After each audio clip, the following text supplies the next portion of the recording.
the GIS lab. The first thing we're going to do is to install the QGIS software. To do this, we go to the website www.qgis.org, and it will automatically take us to the page where we can download the software.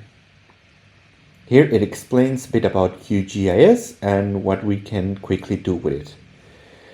The great thing about QGIS, and the reason I'm going to use it, is that it's free and it's open source. This means we don't need to pay for a license, and we can use it for many different applications like research, land management, landscape analysis, and more. If you want to learn more about QGIS, you can go to the project section and explore how to work with maps, how to edit layers, and many other tools. There is also a lot of information available that you can check out. Now let's go to the download section. A message will appear explaining that the software is supported by volunteer work, and that if you would like to make a donation, you can do it here. If you want to donate, you can do it in this part, but if you don't, you can simply skip this part. There are two versions available. The website automatically detects the system you're using, in my case, Mac OS.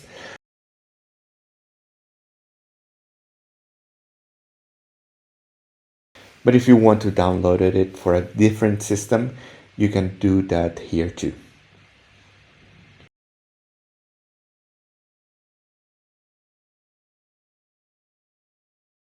You will see two options. One is the long-term release, which is a version that is more stable and doesn't receive frequent updates. The other is the latest version available for download.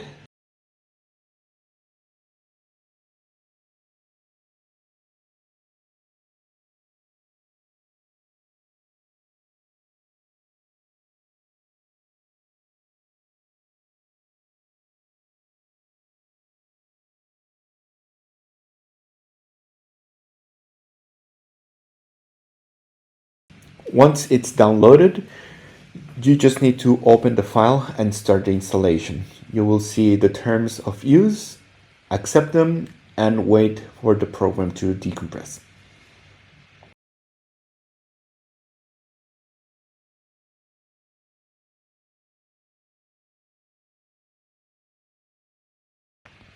All you need to do is drag the program's icon to the application folder.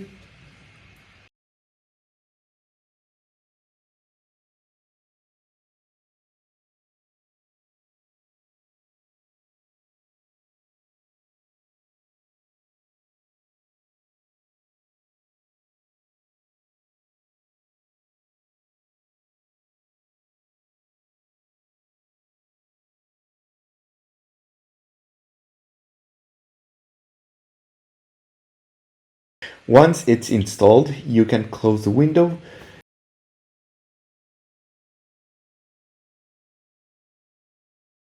I already had it installed, but you can go directly to your applications folder.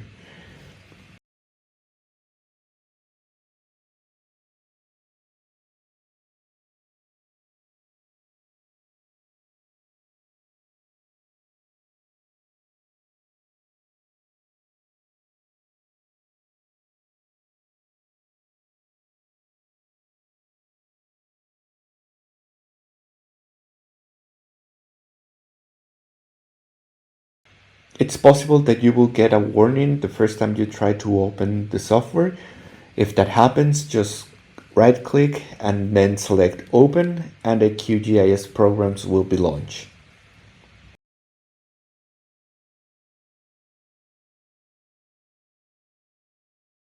And that's it. Now you have QGIS installed on your computer.